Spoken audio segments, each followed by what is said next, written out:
Halo, perkenalkan saya Laksmana Bintang Maulidan dari KPPBC TMPC Merauke. Nama saya Jenau Sani dari Instansi Direktorat Jenderal Pajak. Nama saya Frederika Malau, Instansi KPP Pratama Tahuna. Di video berikut kami akan menjelaskan bentuk penerapan dan pelanggaran terhadap nilai-nilai dasar PNS, yaitu berakhlak. Pada film pendek Pengabdian untuk Negeri dan Bosku. Selamat menonton. Selamat nonton. Ringkasan cerita, film pendek yang berjudul Bosku ini menceritakan tentang pengalaman para pegawai instansi pemerintah yang memiliki atasan yang terkesan galak dan judes karena suka memarahi para pegawai. Pada awalnya setiap pegawai tidak menyukai atasan mereka tersebut karena selalu dimarahi atas kesalahan yang mereka perbuat dan terlalu perfeksionis. Namun, akhirnya mereka sadar akan sikap atasan mereka yang bermaksud baik dalam membantu mereka untuk berubah menjadi pegawai yang disiplin sesuai dengan kode etik ASN. Di akhir cerita, atasan dan para pegawai menjadi saling terbuka dan lebih akrab dengan menepis barrier antara atasan pegawai sehingga terbangun tim yang solid.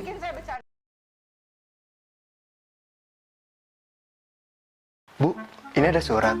Mohon ditandatangani ya, Bu. Saya cek dulu. Nilai atau perilaku yang menunjukkan belum sesuai dengan nilai berakhlak.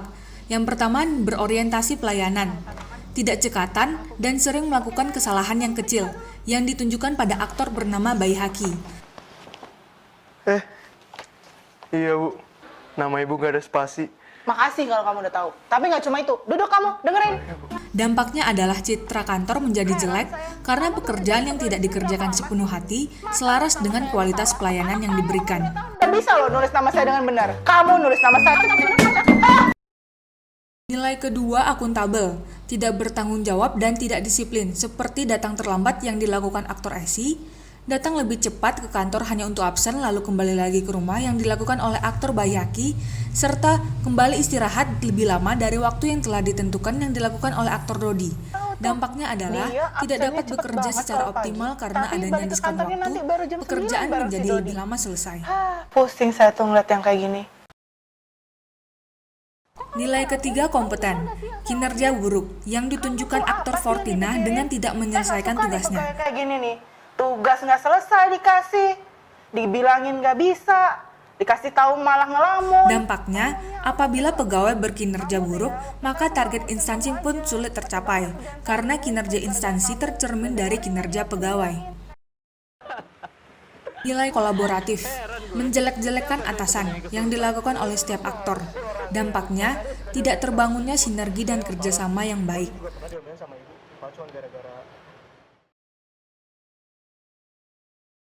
Nilai atau perilaku yang menunjukkan sikap sesuai dengan nilai berakhlak. Nilai pertama, berorientasi pelayanan.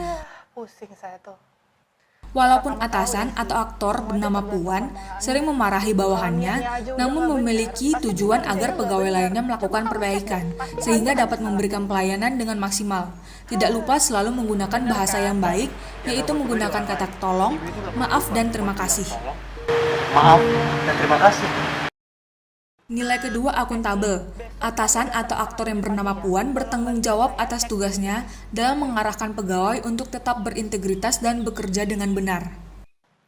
Itu siapa tuh? Pagi banget datangnya tapi nggak pakai seragam. Nilai ketiga, harmonis. Atasan atau aktor yang bernama Puan yang berusaha menolong bawahan dengan selalu memberitahu yang benar dan mengingatkan setiap kesalahan yang diperbuat. Kalian itu tanggung jawabnya jadi pegawai yang baik. Tanggung jawab saya mengubah kalian jadi pegawai yang baik dan menjadi panutan masyarakat. Hal-hal yang harus dilakukan agar yang baik dapat dipertahankan dan yang belum dapat diperbaiki. Kamu tuh apa sih yang dipikirin? Yang pertama, memantapkan tujuan dalam bekerja yang didukung oleh sikap pengabdian pada negeri. Karena kalau niatnya saja sudah jelek, pasti kinerjanya akan buruk. Yang kedua, harus menerapkan kode etik ASN. Yang ketiga, saling mengingatkan untuk membangun kerjasama yang baik.